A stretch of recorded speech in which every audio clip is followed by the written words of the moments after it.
Imagine you are, like, soaking in this luxurious, steaming hot spring. Oh, yeah, the absolute best. Right. The water's perfectly heated. You've got these lush green mountains wrapped in mist all around you, and you're just, completely relaxed. Just totally zoned out. Exactly.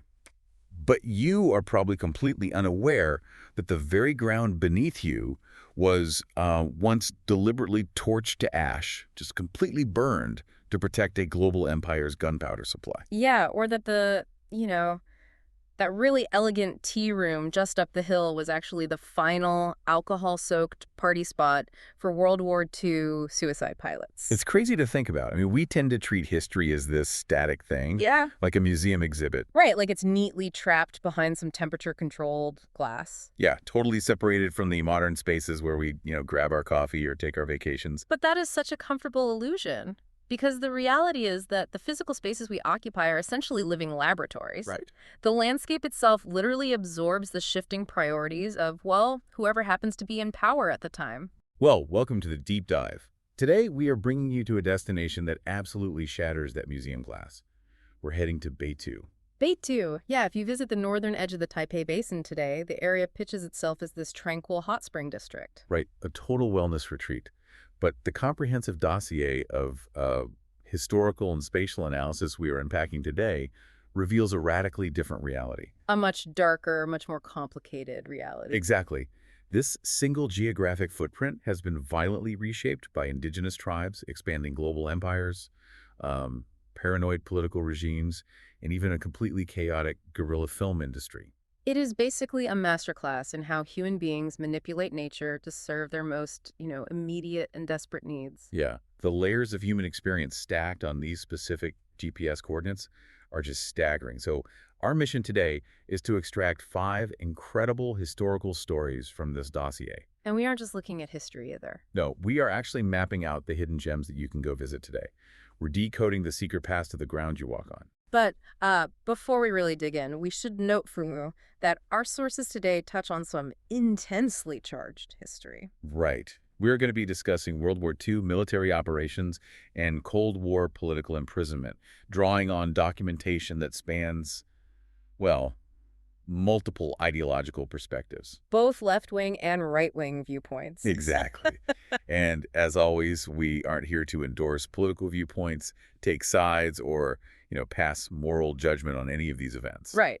We are strictly and impartially laying out the historical timeline and the spatial facts our sources have provided. So you can fully understand the gravity of the terrain. Because the mechanics of how this space changed are just fascinating.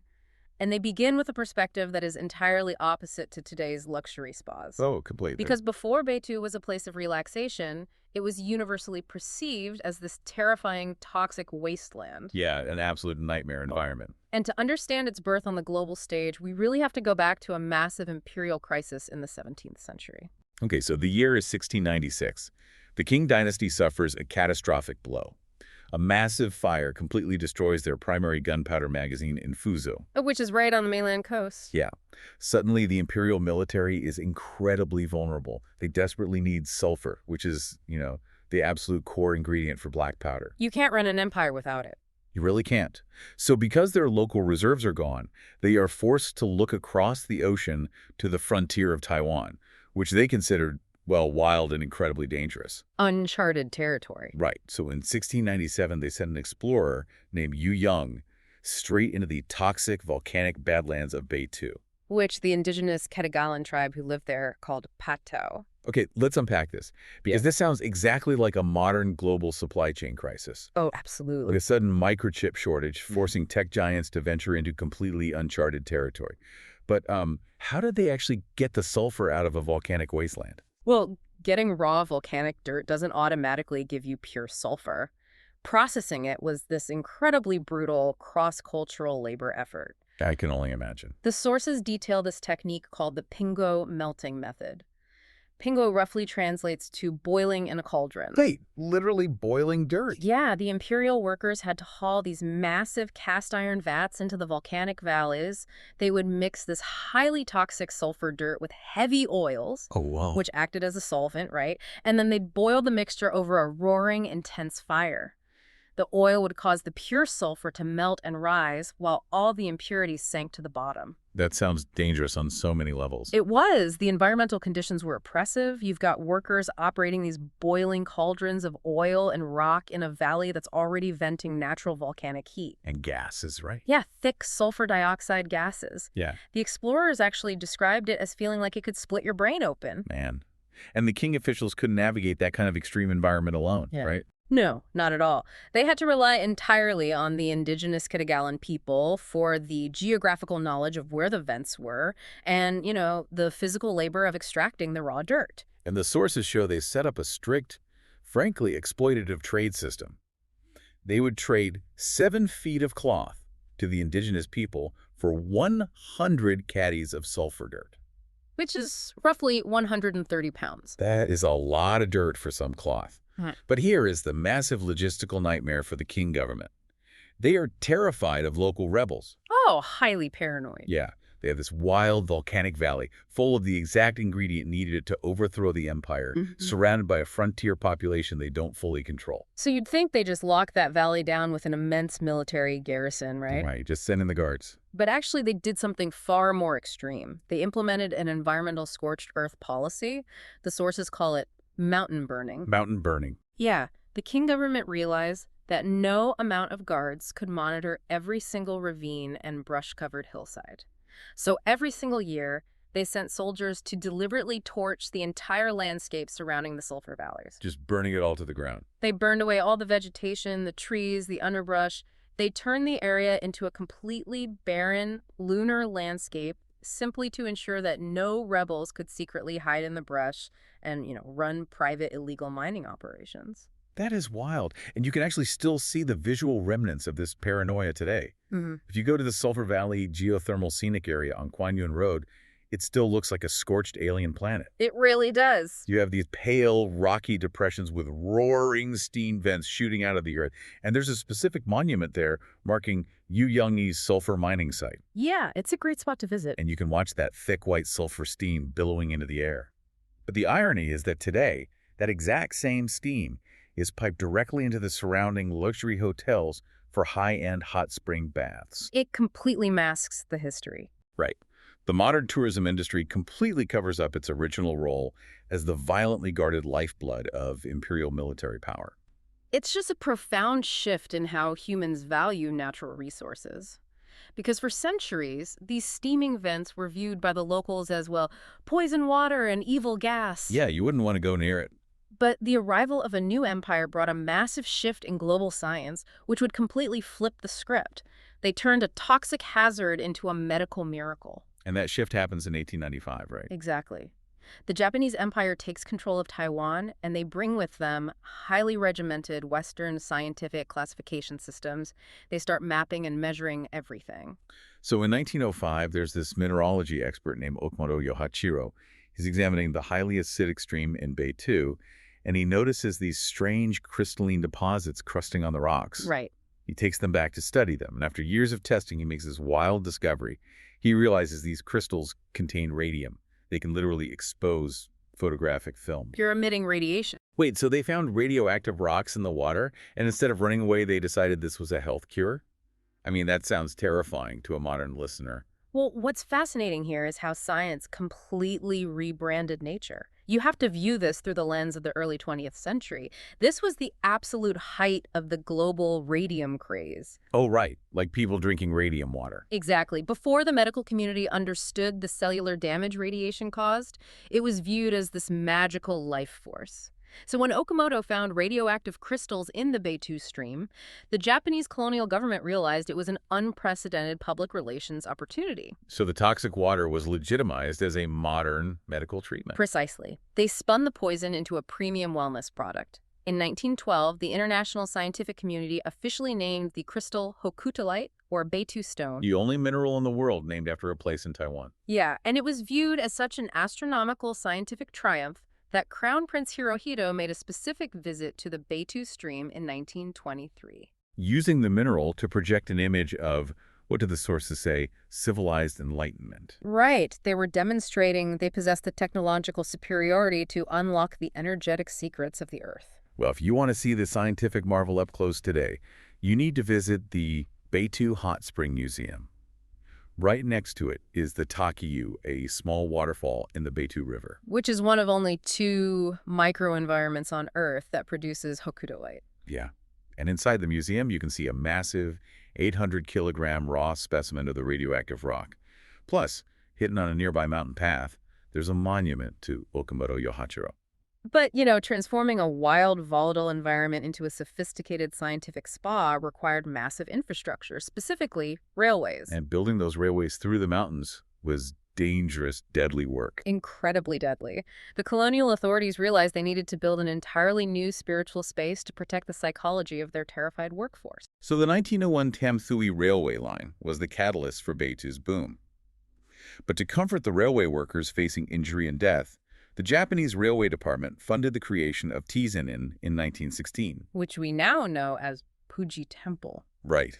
Built entirely of premium cypress wood. It was an elite spiritual sanctuary. And it perfectly illustrates the intersection of industry and spirit.